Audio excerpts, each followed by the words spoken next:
Welcome, friends and comrades, to the Midwestern Marx Institute's first book forum event. This is a space where Marxist authors can present their recent texts and respond to viewer questions. The first 30 minutes of today's event will consist of our speakers' presentation on their book, and the final 30 or so minutes will be a discussion where they will be able to respond to audience questions.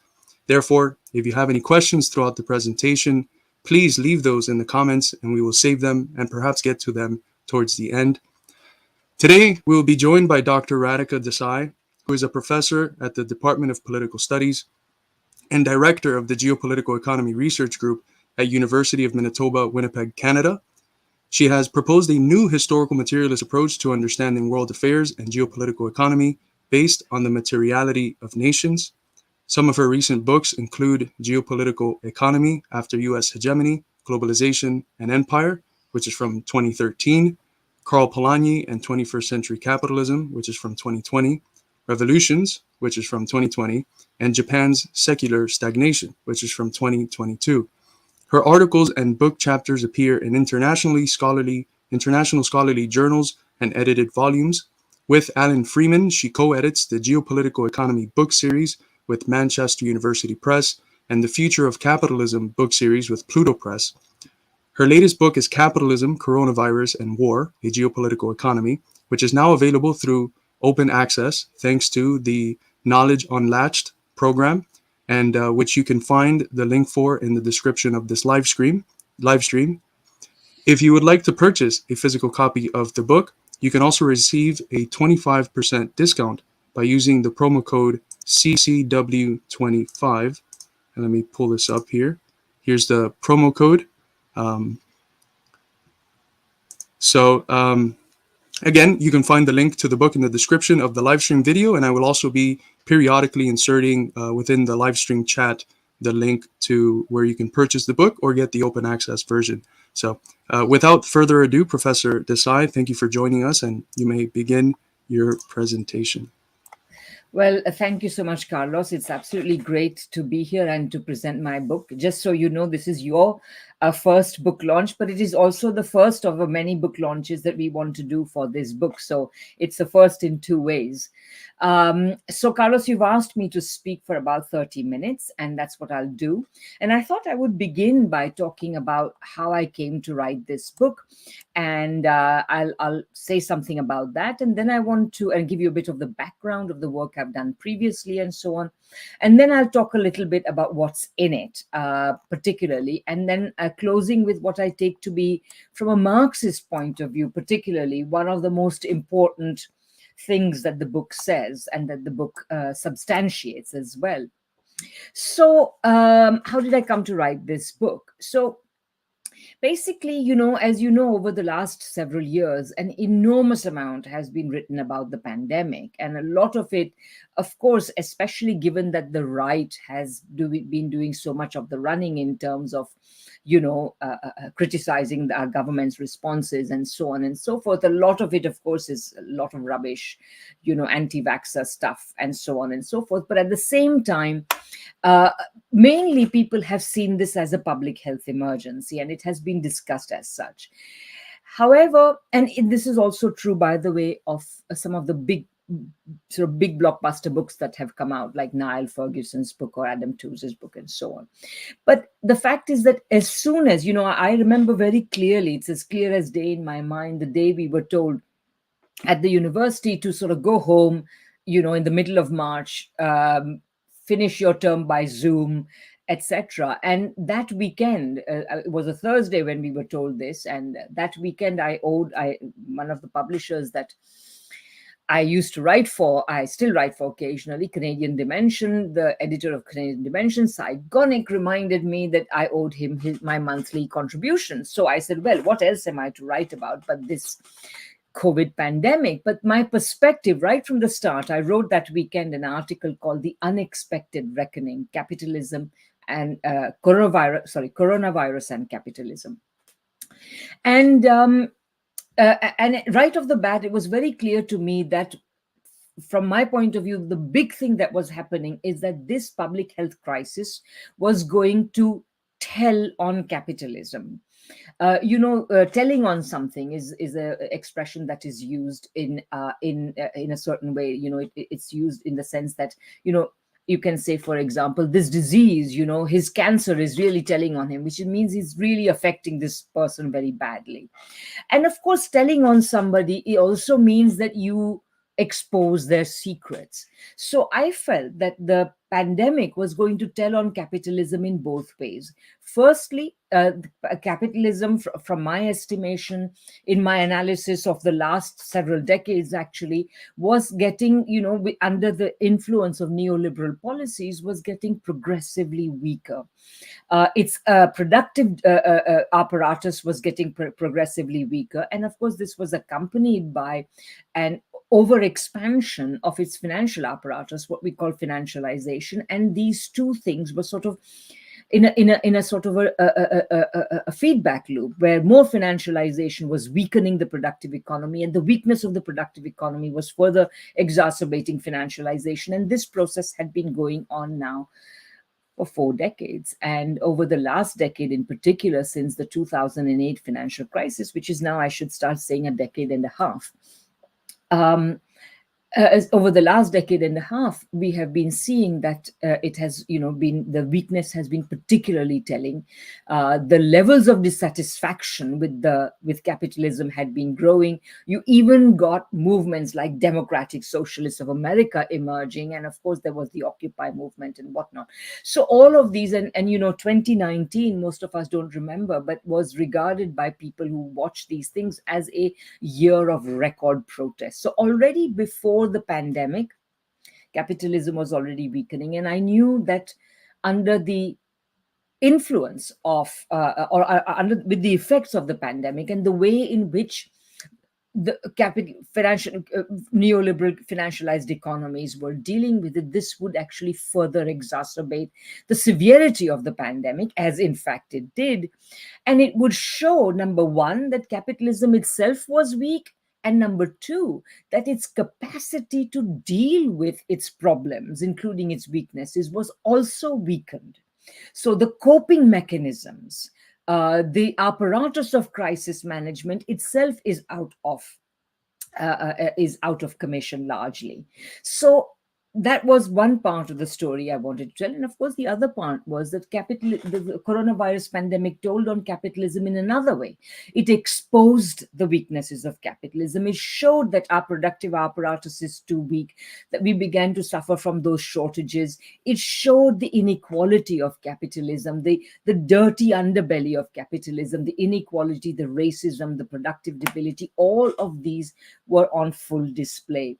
So anyway, the first article was really quite successful. I received sort of so many compliments, even an email from Penguin saying we would like you to convert this article into a book. In the end, they got cold feet and they did some other things, but I still have that email. So anyway, the point is that this was my approach, and this is the approach I took in my book. So then what I decided to do was I simply said to Canadian Dimension that I will write you a series of articles, one every month or maybe even more frequently, simply to document my analysis of what's going on. And I began to do that, thinking that eventually I would sort of sweep it all up into a book. And when the sixth, I think, of that series came out, I received another invitation from another publisher, this time from Barry Gills, who has a book series with Routledge, saying, why don't you write this, work this up into a book for me? So I said, fine, let's do that. And then along the way, Knowledge Unlatched came in, and they said, we are going to make this title available open access, which is why you can get it for free. The PDF is free. You only pay if you have this book. So my point is that this book has the distinctiveness that it is probably the only major publication that looks at the pandemic from the point of view of political economy. Why is it that the neoliberal financialized capitalist economies were so bad at dealing with this crisis, with this pandemic? Why is it that they were not able to stand up to the public health challenge, and what's going to happen from here on? Now, this analysis of the political economy of this that I build on, and also, sorry, the political economy that I build on is actually based on a previous book that I had done. Carlos mentioned it just now. It was called Geopolitical Economy after globalization, sorry, after US hegemony, globalization, and empire.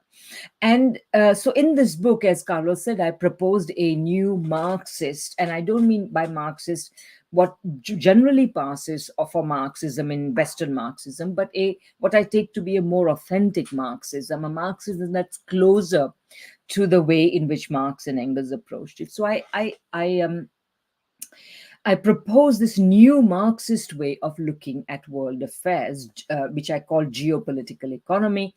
And geopolitical economy, very quickly and simply, it made three arguments. Number one, that contrary to a lot of what so-called Marxists are saying, both in Marx and Engels and in actuality, it is not just classes that are the agents of history. Nations are too. Indeed, the very fact that capitalism is contradictory, something that a lot of Western Marxism denies, the very fact that capitalism is contradictory means that you need the state to manage the contradictions of capitalism, a statement which most of you will not find so far-fetched. After all, we've seen the various crises, the bailouts, and so on and so forth. The state needs to manage capitalism's crisis. The state needs to manage the consequences of class struggle, needs to keep the lid on class struggles, etc. And indeed, I say in Capitalism, Coronavirus, and War that, quite frankly, if it wasn't for the state, capitalism, which is so contradictory on so many fronts, would have hardly been able to continue its existence for very long. The state is central to capitalism. So this is the materiality of nations thesis. And as a and this means also that this contests these cosmopolitan understandings of the world order, such as globalization, free trade, US hegemony, empire, etc. Because what these cosmopolitan approaches do, the reason I call them cosmopolitan, is that they think of the world economy as seamlessly unified. So under free trade or globalization, it is unified under but it's unified by markets, and under US hegemony, empire, etc., it is unified by a single state. So either no state matters or only one state matters, but the reality is that the capitalist world is characterized by a multitude of states.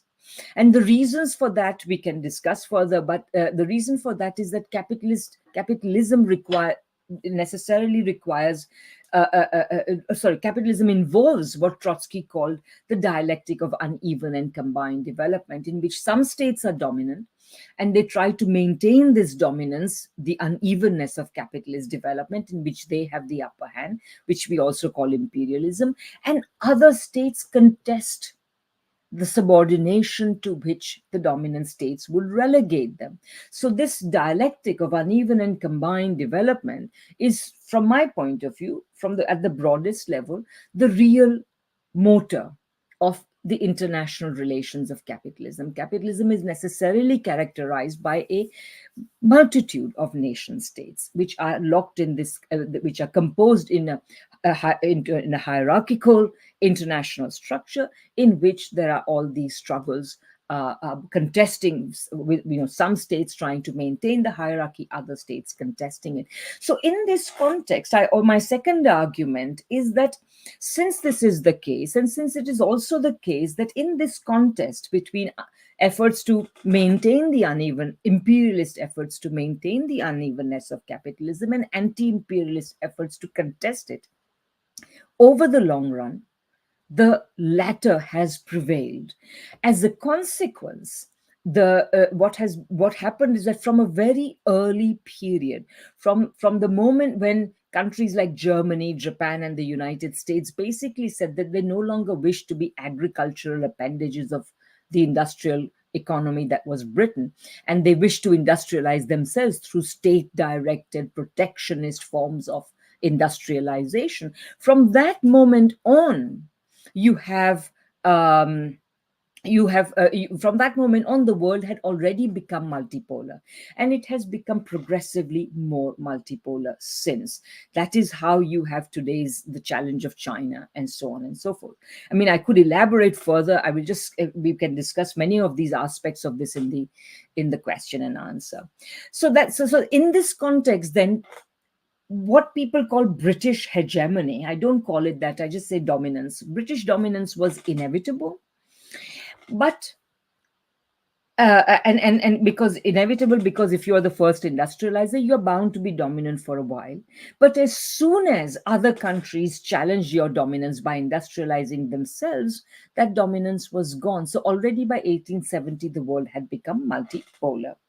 And in this context, the United States, which began to nurse the ambition of replacing Britain as the sort of hegemon, as the US discourse likes to put it, of the world economy, this was always an impossible project. And this is, by the way, one of the arguments of geopolitical economy, that US hegemony has been impossible.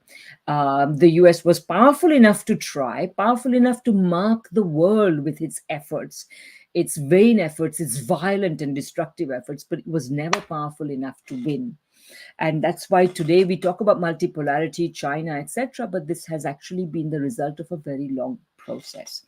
So the second thesis is simply that British hegemony was inevitable, American hegemony was impossible, and finally that discourses, cosmopolitan discourses like globalization, hegemony, empire, they are just discourses that try to justify the dominance that the US was trying to create.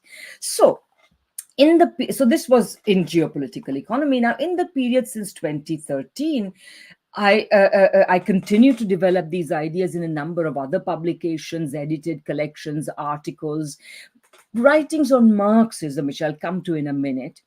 But in this process, over the period since 2013, of course, capitalism's decline, its productive debility, was becoming even clearer. What unfolded was simply underlining these analyses even further, particularly in what I call the neoliberal financialized capitalisms, the leading neoliberal financialized capitalisms, which I take to be the United States and the United Kingdom. And what my analysis in Capitalism, Coronavirus, and War focuses on that, but of course with suitable adaptations for local variations and differences, it is applicable elsewhere as well. So what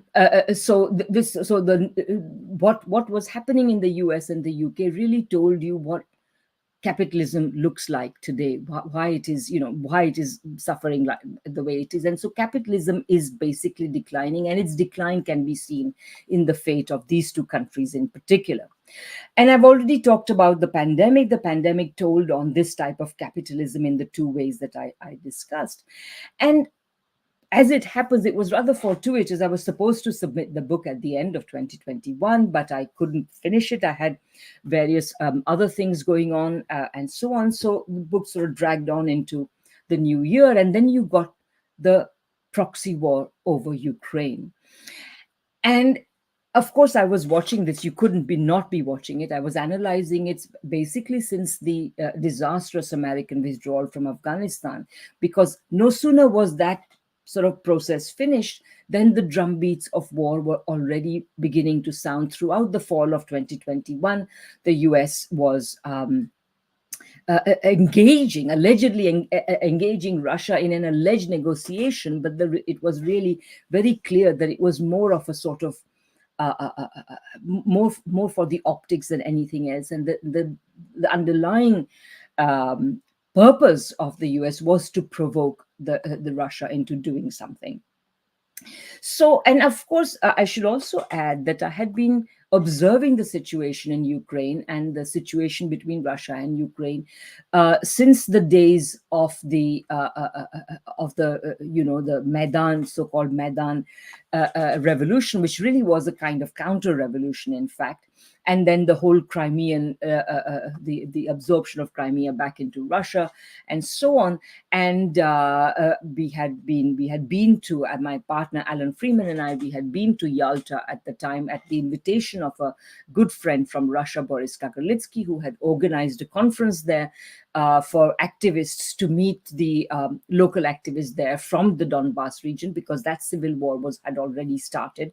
The Odessa massacre had just taken place, and so on. So we were sort of involved with this, and eventually Boris, Alan, and I also co-edited a book together entitled Russia, Ukraine, and Contemporary Imperialism. So that whole analysis also fed into it. And what already by the spring of, as this war was continuing, I knew that my book had to involve the war. So the title changed from Coronavirus and Capitalism, or Capitalism and Coronavirus, to Capitalism, Coronavirus, and War, because to me, what this war situation was doing was it was linked to the same weaknesses of capitalism, and this and it was part of the response of neoliberal financialized capitalism to the weaknesses that were now on full display. So I had to include that analysis in it, and I did manage to do that. So and of course, one of the elements of this analysis can be described as follows. Basically, that if you think about it, how are we to understand the entire period since the fall of the Soviet Union? When the Soviet Union fell, as many will remember, Francis Fukuyama made his then shocking end of history thesis, and everybody was sort of, oh, well, this is amazing, and so on. This must be true in some sense. He seemed to sort of catch the zeitgeist at the time. And of course, there was a big popular expectation that the whole world would become capitalist. Remember also that in those days, everybody thought that China had been, made safely capitalist, etc. So the whole world would become capitalist, would be sort of pacifically unified under the unipolar dominance of the United States, and the world would enjoy a peace dividend.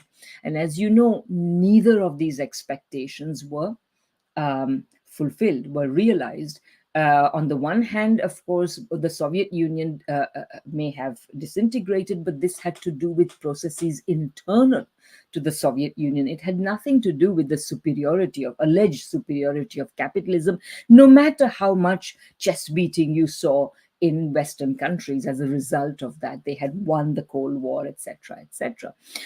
Indeed, one of the things that people forget is that in the early 90s, in the first post-Cold War presidential election, the big discourse was not that the United States was such a strong economy, it had beaten Russia. It was nothing like that. Remember that Clinton won because, as James Carville said, it's the economy, stupid.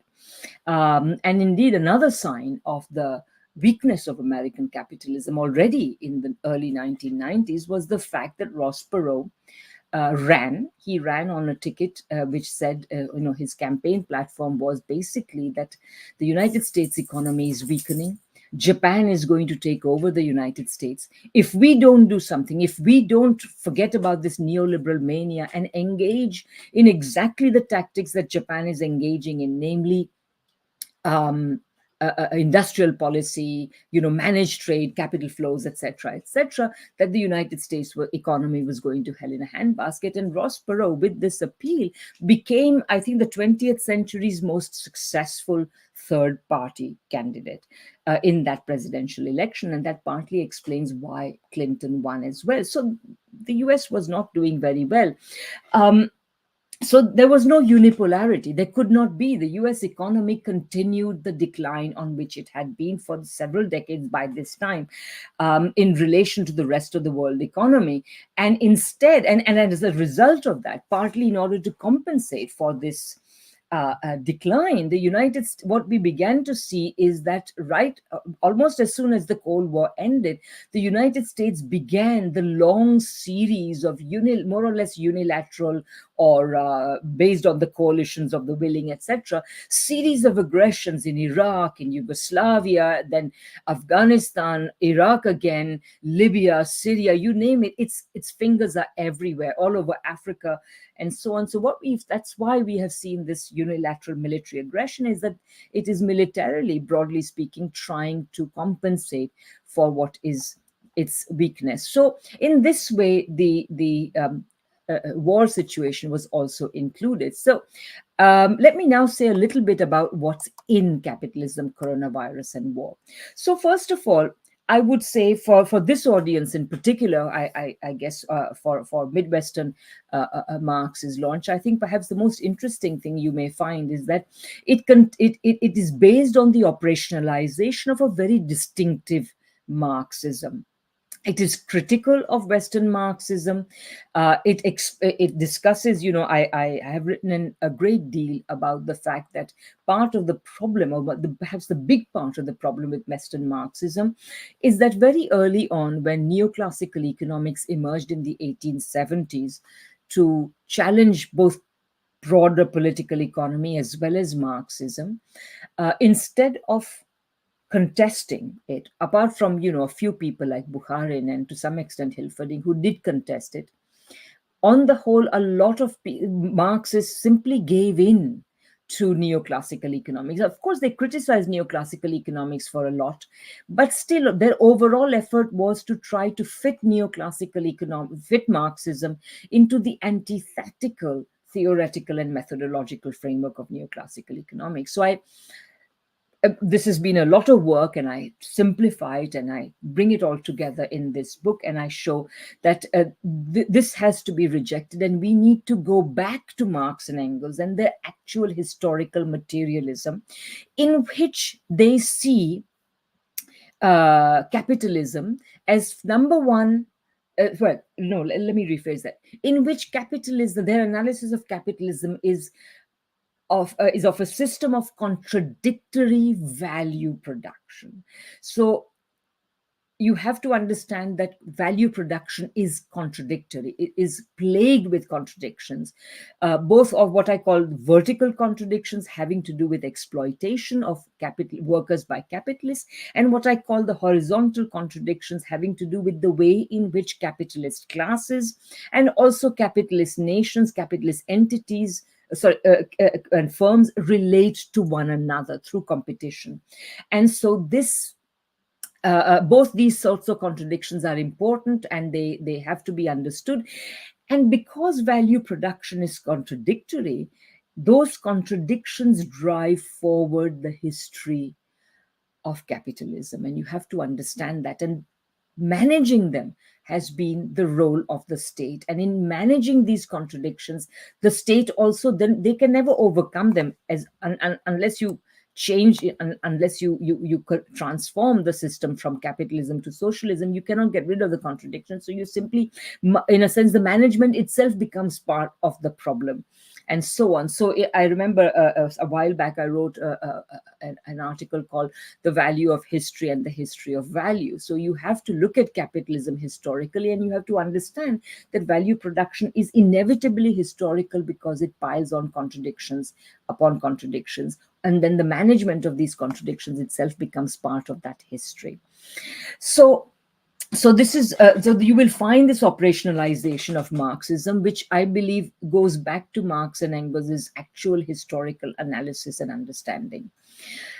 Secondly, then you will find in it a Marxist explanation of the results of neoliberalism and financialization. And here also, I'd like to say that, too many Marxists, so-called Marxists, at the height of the neoliberal era in the 90s and 2000s, they actually thought that neoliberalism had revived capitalism. Some people even wrote books like Capital Resurgent and so on. In reality, what was happening is that neoliberalism was showing the debility of what was exacerbating. Neoliberalism was exacerbating the debility of capitalism. And also neoliberalism. So one of the other arguments I make in this is that, neoliberalism argues that if you remove the state control, state obligations, social obligations, you reject the welfare state, you remove all restrictions and regulations on capital, that somehow capital will regain its youthful competitive vigor and everything will be fine. the chief problem with this argument is, and neoliberals, this has plagued neoliberalism right from the start, and we can discuss this as well. The chief problem is that by the time neoclassical economics came along, which is basically neoliberalism, capitalism was already entering its monopoly phase. To give monopoly capital these freedoms was certainly not going to restore any productive dynamism.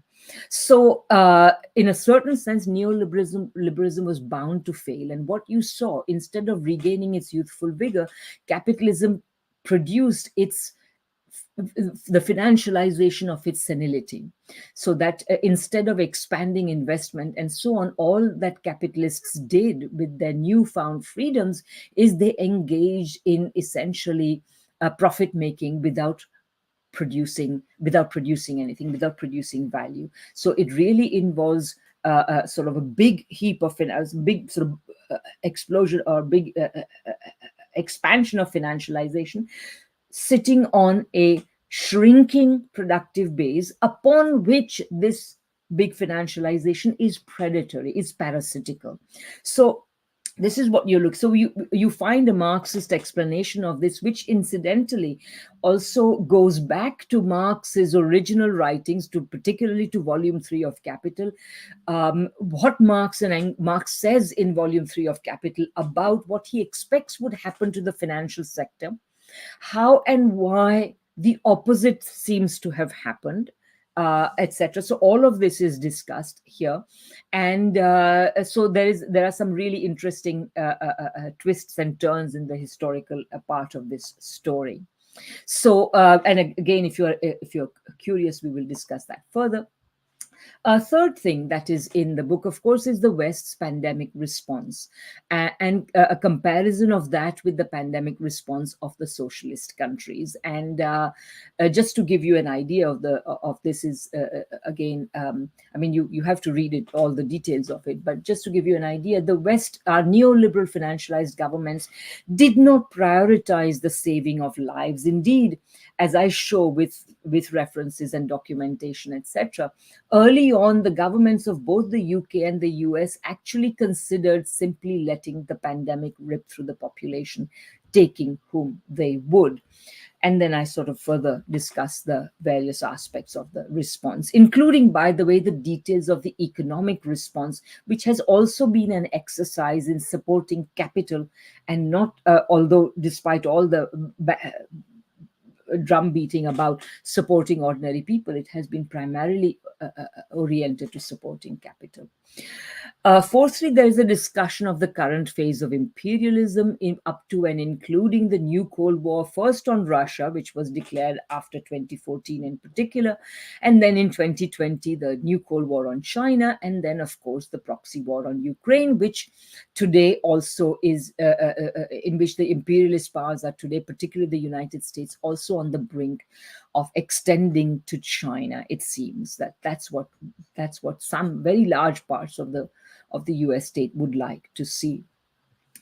Fifthly, I also have a discussion of the left's limitations. Like, one of the things that, I don't know about you, but I always feel that one of the big problems during the whole pandemic period, and continuing to this day, we're not out of the pandemic yet, is the weakness of the left's criticism. You know, whatever counts for the left, whatever you count as the left, the criticism of our government's responses, which have been shambolic, which have lost lives by the thousands. It was, you know, the situation could not have cried out more for a left critique, but none was really coming.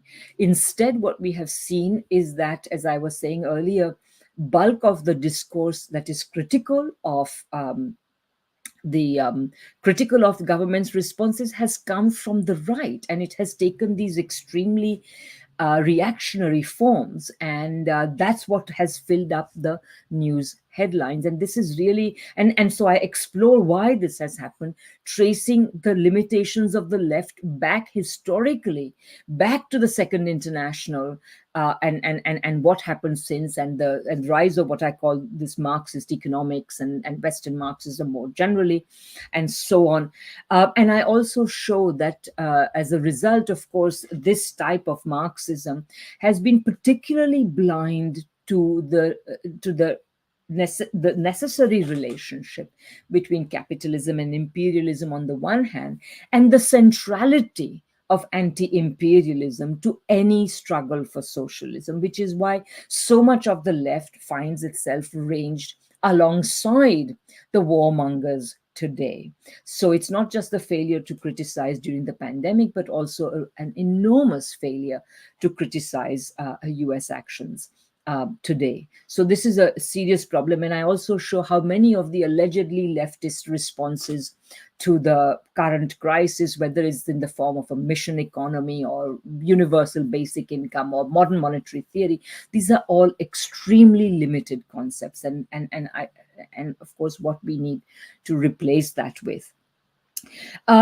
And finally, and I'll just end with this point, because I know I've probably gone on for a little more than my 30 minutes, but so I'll just end with the final insight, leave you with this thought. So one of the results of all of this has been that, when I finished writing but in Geopolitical Economy, I certainly pointed out that we are living in an age of multipolarity, and that the combined development, whether it was the combined development of countries like Germany, Japan, and the United States in the late 19th century, and then starting in 1917, the combined development as represented by the Soviet Union, and then later China, and various other newly industrializing countries, BRICS, etc., etc.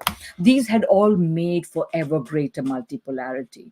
But today, what seems very clear to me is that, especially what seems very clear to me is the following: that in a certain sense, back then in Geopolitical Economy, I said that socialism was the strongest form of combined development.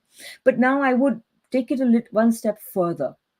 I would say that, looking back from the vantage point of 2022, 2023, at the history of capitalism, what's very clear to me is that both capitalism and imperialism reached their height circa 2014, in the early part of the 20th century.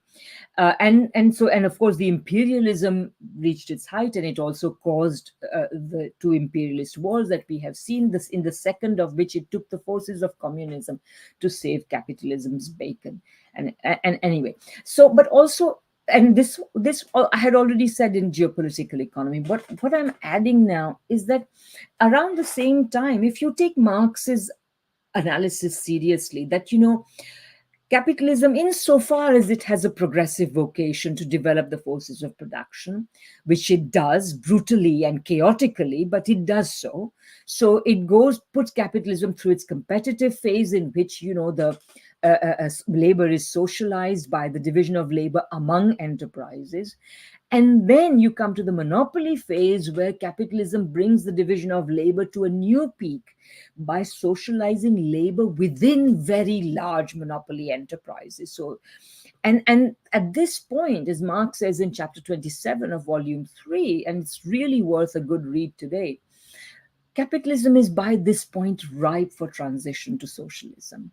And so I would say that this had already happened in the early 20th century.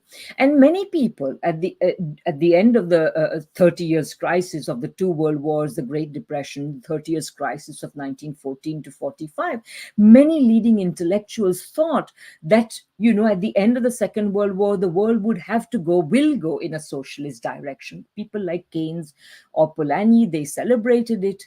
People like Hayek feared it, but nevertheless, this was the expectation. Now, however, after that, you got the golden age of capitalism, and people thought everything, these fears were unwarranted. Capitalism is alive and kicking, doing so well, etc.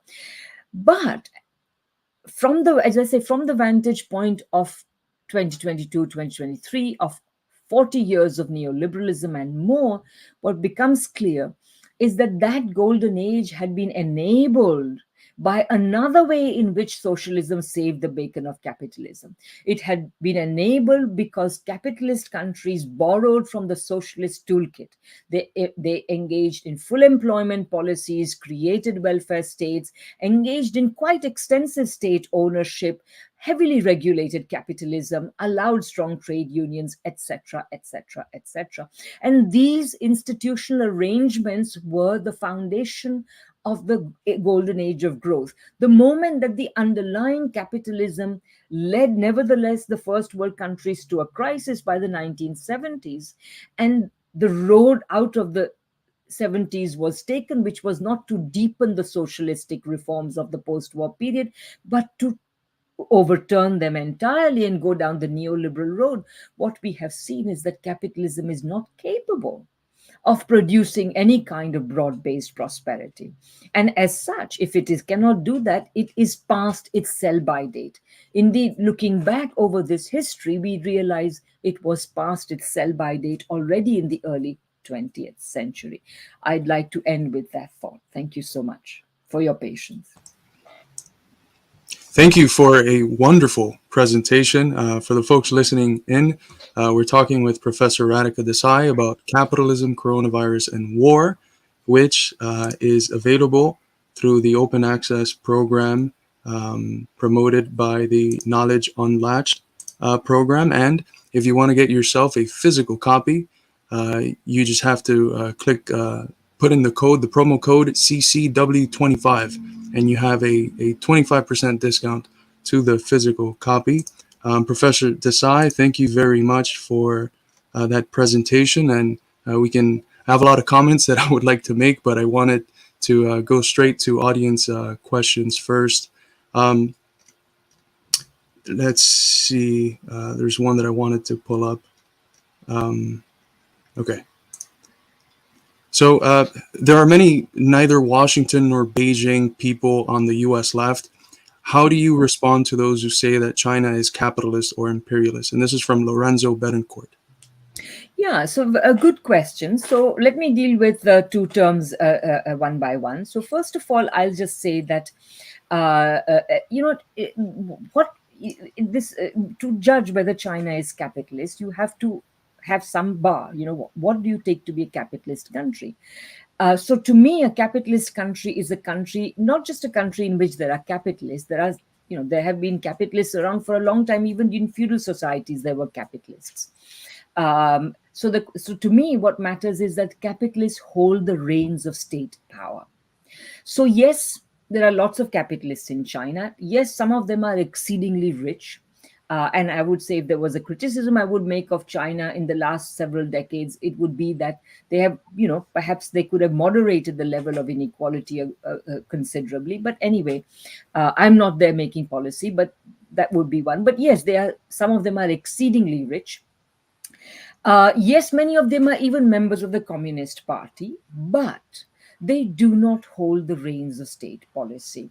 As you know, indeed, the Western press, the financial press in particular, is always up in arms every time the Chinese government, the party state, disciplines these capitalists, tells them, they told Jack Ma a few months ago that he could not take certain financial initiatives that he wished to take because there's somebody home in the government. The capitalists don't get to do whatever they want.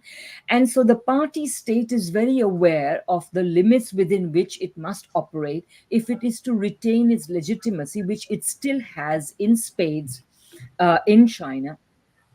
So they basically hold the reins of power. The party state holds the reins of power. And that's why I wouldn't consider China capitalist. The second question is whether China is imperialist. So first of all, I would like to say that there is no doubt that China has been expanding its cooperation with a lot of third world countries.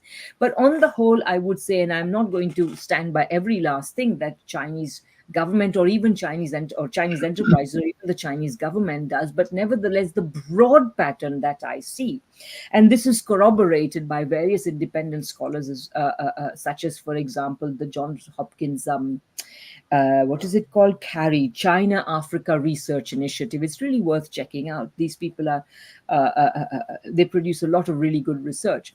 So, all the accusations that are made about China is debt, engages in debt trap diplomacy and blah blah and so on. These are all a lot of hot air, essentially spun out in order to make it look as though the West may be bad and imperialist, but China is no worse. The fact of the matter is that China's relations with third world governments are expanding quite massively, because most of these policymakers can see that they have more to gain from trade, investment, and other ties with China than they have with the West. So, and finally, I would simply say that if you want to see who is imperialist, just Google and find yourself a good map of US military bases around the world and Chinese military bases around the world, and you will see that the US position has always been aggressive. It has military bases all over the world, thousands and thousands of miles away from the US border. China, insofar as it has any overseas military bases, it has them around itself and around key routes that it may wish to protect, etc. So in these ways, I wouldn't say China's posture, indeed, as the Soviet Union's posture had been throughout its existence, has been defensive. China just does not want any interference in its own development. It does not wish to dominate other countries in that sort of way.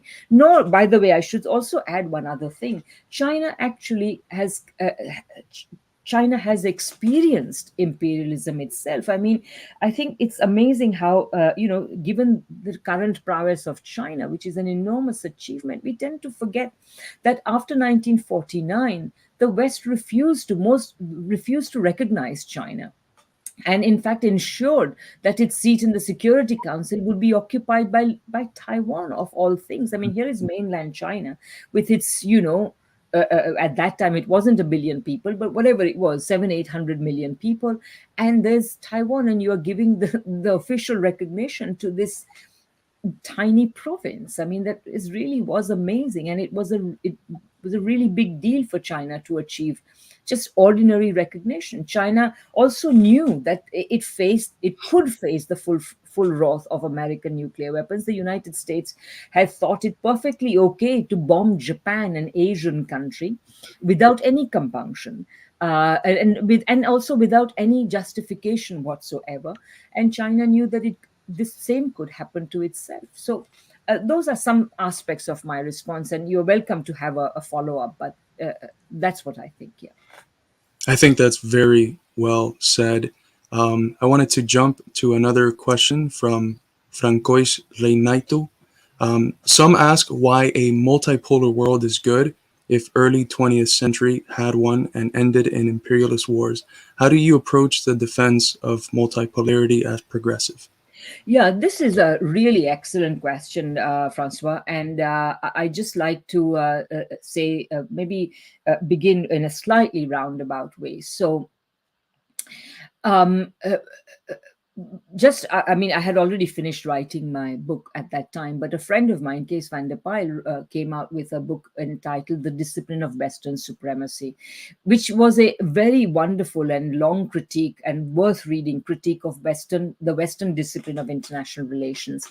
So he basically argues that what's said in international relations, which is a very US dominated field anyway, is essentially a discourse of Western supremacy. It is designed to both to inform the practices of Western supremacy and to describe Western supremacy in sort of sanitized ways. So if that were true, then I felt that geopolitical economy ought to be called the discipline of multipolarity, because contrary to all these cosmopolitan discourses that I criticize, geopolitical economy makes sense of the rise of multipolarity, and so I call it, and also shows the progressive potential. So now to your question, what is that progressive potential? So the progressive potential, as I see it, is as follows. You're right, in the early 20th century, from the late 19th to the early 20th century, essentially what you had is as I say, the first moment of multipolarity, thanks to the combined development of these other major capitalist capitalist countries, Germany, Japan, the United States being the most successful. And that led to competitive imperialism. Why? Because at that time, the world still contained enough relatively weak or even a relatively weak state or even stateless territories that could be taken over by Western countries. So that's what they did. Today the situation is very different. Today the United States may overrun tiny countries like Grenada or Panama, but it has to think many times before it can try to dominate any mid-sized country. It has failed in Afghanistan, Iraq, Libya, Syria to establish any form of stable control of its own. It hesitates before it thinks, it can, it's waging war against Russia, yes, but through a proxy. And it does not even have to win this war. It's basically fighting a war in which it has very little cost in terms of whether blood or treasure. So in that sense, the United States cannot really dominate other countries militarily in quite the same way. So I think that is why today's and by the way, the other reason why multipolarity is progressive is because, you see, for the first time, we are seeing a country that had itself once been the victim of imperialism emerge as a major power. Whereas earlier, when the US or Germany or Japan industrialized, they were not victims of imperialism. Indeed, they had been beneficiaries of the imperial system which Britain had created, in which Britain, having exhausted, sort of not caring about its own industry, was happy to send capital to other parts of the world. When people talk about the export of capital, people think that, these European countries were exporting capital to the colonies, to the non-settler colonies like Africa or India or what have you. No, they were not. Bulk of the capital exports were going to the settler colonies and to Europe. So anyway, my point is, the long and short of it is that the early 20th century resulted in competitive imperialism, and eventually the 30 years crisis of two imperialist wars and so on, because of this. But today the situation is entirely different, and today we are seeing the combined development of countries that were once victims of imperialism. This is a totally different scenario. And what I mean by combined development, the kind of the protection, the state-directed development that manages capital flows, manages trade, etc. This type of development is the only type of development that is possible for third world countries today. So yeah, and it can, it's already not pure capitalism in any simple sense, and it may, in order to in order to really benefit from all the technological possibilities that we have today, it may even have to be lean more in a socialistic direction. And by the way, this was also, in a certain sense, in the early period of development in the post-Second World War period. Most countries who were seriously engaged in development did recognize that they had to do something like that, a kind of left-leaning socialistic pattern of development. It's just that they did not necessarily, in all cases, prove capable of doing this. And of course, when they were doing it as well, they were opposed by the United States. I mean, think about Mossadegh, for example, or think about North Vietnam and North Korea, for that matter. Very well said. It's becoming very difficult to not just comment and be faithful to the fact that this part of the segment is asking audience questions. But I wanted to bring up a question from Comrade Todd. Can you explain why Goins is so out of his mind in relation to this work and your co-authored work with Freeman and Kagarlitsky? His arguments seem to be in bad faith. What do you think?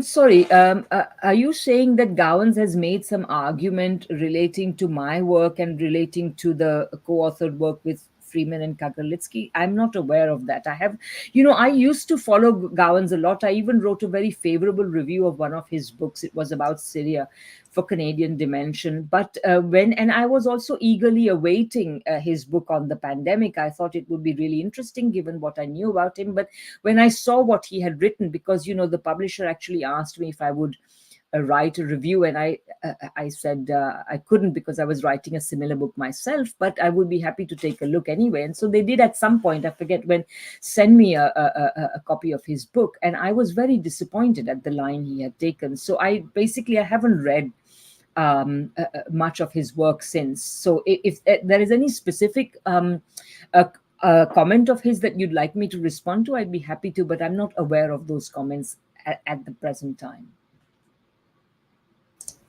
Thank you. Then we have a question from Comrade Efitre. I'm sorry if I'm mispronouncing that.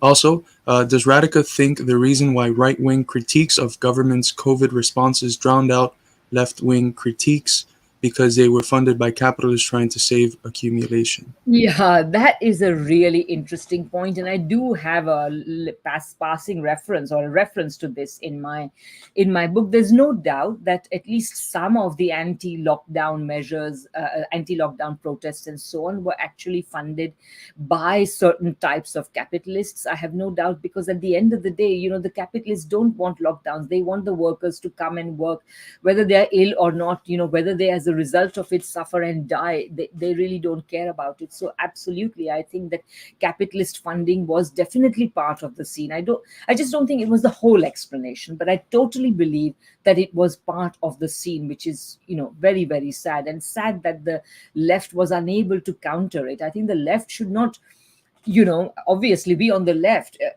are never going to be funded by capitalists. So we just have to find a way. And once upon a time we did find a way of getting out there and getting our views out there and getting our views to our comrades in working people and so on, more generally. But somehow in the pandemic, and by the way, you see, what happened during the pandemic is itself, the end of a very long history. We know that, the Second International betrayed its internationalist vocation. We know that with the formation of Russia, the left itself split into a communist wing and a social democratic wing, which ended up becoming overtly anti-communist. These sorts of currents then became the dominant left in the post-Second World War period. And of course, unsatisfied with that, we then got the further de-radicalization of the left under the Tony Blairs and the Bill Clintons, the Gerhard Schroders, and so on. So it really has been a very, very long period. You saw also, of course, in this period when politicians like Jeremy Corbyn emerged, he was destroyed by members of his own party who kept up a merciless sort of attack on him throughout the period of his leadership. We now know, thanks to documents that have been released, that these people, the people who are, the middle class, sort of what you may call right-wing members of these parties, essentially the neoliberals of these parties, they actually conspired to ensure that Labour would lose the 2017 elections so that then they could try to oust Jeremy Corbyn from his position as the leadership. Can you imagine that they are so committed to not having a left-wing leader, and wouldn't say Jeremy Corbyn was completely the ideal leader, but still, he was a pretty left-wing leader, and he was sufficiently left-wing to scare these guys.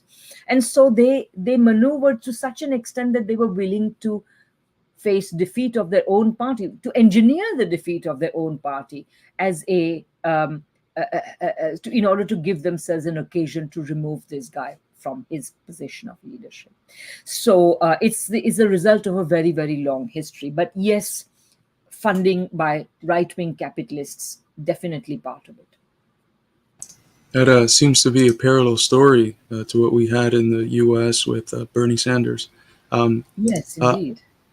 Unparalleled Development asks, do you think FDR would have enacted the New Deal programs without the presence of the USSR? That's really interesting. I mean, maybe you know of some connection. I'm not aware of the connection, but there is definitely, and there's no doubt that Keynes, who was also at this time proposing such measures, was looking at the Soviet Union. We know that among Western intellectuals, there was a lot of interest in what was happening in the Soviet Union.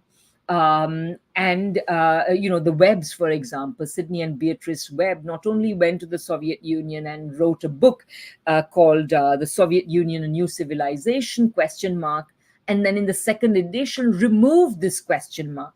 So there is no doubt that there was a lot of admiration for the Soviet Union at the time.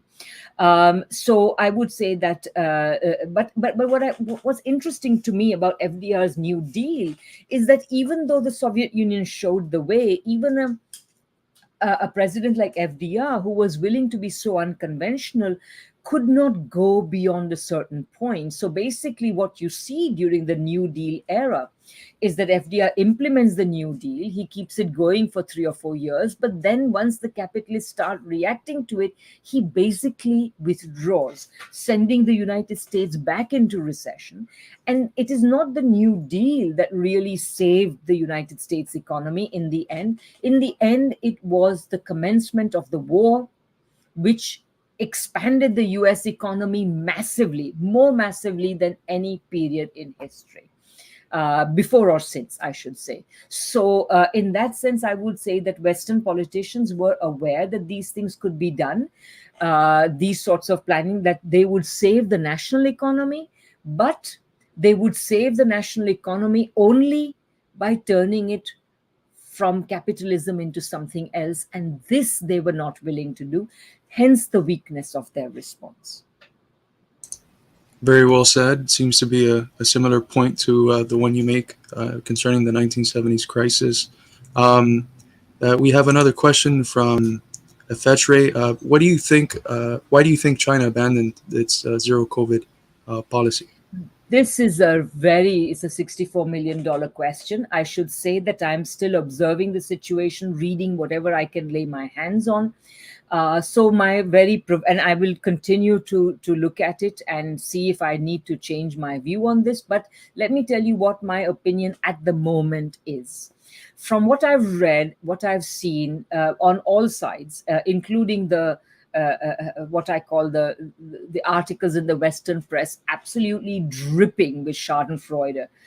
This German word which means that you take glee, you are gleeful about somebody else's misfortune. Okay, so what I think is this. I think that Omicron proved to be, oh, and I should also say that I have been talking with various friends in China, people who are quite independent-minded, although they are not liberals in the sense, that the West would like to see. But anyway, so I would say the Omicron proved to be particularly difficult. So zero COVID worked as long as you had variants that were not very transmissible. But once Omicron became very much present in China and began to spread in China, zero COVID demanded demanded too much of the apparatus. Too much of the apparatus that had been set up for that purpose. So that was one thing. So that was the sort of the push factor that was pushing them into doing something. But there was also a pull factor in the following sense, that the Chinese government seems to have judged that the level of vaccination, which is now stands at about 90%, is sufficiently high for them to risk this, that because yes, people will get infections. You are reading these reports about how many people are infected, but they will be able to be resilient to that infection. They will have an illness, but many of us have now had COVID even after vaccinations. And in my own case, for example, I was I was miserable for a few days, but I recovered. So the thing is, that's what they are betting on, is that there is on the one hand there's on the one hand this extremely transmissible virus that is very hard to practice zero COVID with, and on the other hand that you have now a level of vaccination that will work. And of course the Chinese government, from everything I can tell, is doing its best to make sure that there are adequate supplies of drugs and other equipment that treating these cases will need. But of course, this coming few weeks will be also quite decisive, because as people know, it's the Lunar New Year. It's also the annual holiday period when so many people travel all over China. They are going from their workplace to meet their families in the rural areas in particular. And this is going to be a real test of the system. So we will have to see how well China does. But that's my understanding. Thank you. We have a question from Track Factory. Prabhat Patnik has suggested the globalization of finance capital presents a decisive obstacle to right wing populists to stimulate demand. Is there a way for the left to achieve a breakthrough? This is very important. So, actually, I think I know the article you mean, and I think that Prabhat is basically right that, the finance capital will, let me tell you the way in which I think it's right. So, in order to stimulate demand, you need to accelerate investment. You need to put more money into the hands of ordinary people, etc. But the fact of the matter is that the financialization we have seen, of which is, of which the globe internationalization of financial flows. I tend not to use the word globalization. I'm quite allergic to it, but I don't think Prabhat is using it in the way that I would find objectionable. He's basically referring to the internationalization of finance, and that's fine by me. So there are, certainly there are more international financial flows, and I'm cool with that. So essentially, in order to expand demand, you have to expand investment, you have to increase wages, etc. And this involves undoing what we have done for the last 40 years, what our governments have done for the last 40 years, which is transfer income from labor to capital. You have to move it the other way around, and that would be completely anathema to capitalism. So, no matter how much the certain right wing forces, populists say that we have to increase demand, unless they are willing to challenge the structures of financialization, which means to impose heavy regulation on the banking sector, to re-regulate banking. Remember, since the 1970s, in the US in particular, banking has been progressively deregulated. Um, and of course, we all know also that the repeal of Glass-Steagall was the high point of that. That laid the groundwork for the financialization, including the international financial flows that were complicit in what I call the 2008 North Atlantic financial crisis, not global financial crisis. It was a North Atlantic financial crisis. And then after that, there has been some weak effort at re-regulation. There has certainly been a big ebbing of international financial flows. They have never gone back to their 2007 peak. They remain like roughly less than half of what they used to be.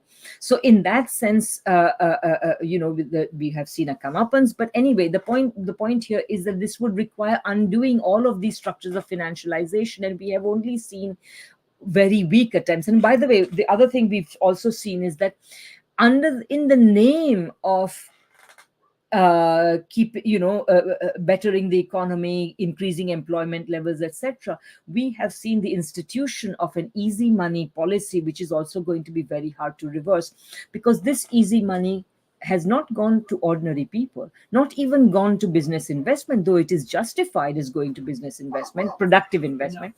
It has gone to speculation, to leverage speculation based on borrowed money. If borrowed money is so cheap, then you can make speculative gains very easily, particularly if you are relatively higher up the pecking order of finance. So in that sense, I do agree with Prabhat. By the way, I should say that Prabhat and Utsa Patnayak's work in recently, both A Theory of Imperialism and Capital and Imperialism, I couldn't plug it more strongly. I think they are brilliant, and they are pointing to some really key factors in the present situation, which we all should take seriously and read seriously. Yeah. Thank you for that wonderful answer. We have one more question from the audience, somewhat connected to the discussion, but what do you think of people who have been being accused of Malthusianism for being pro-environment?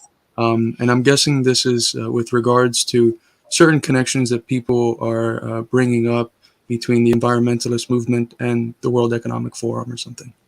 Yeah.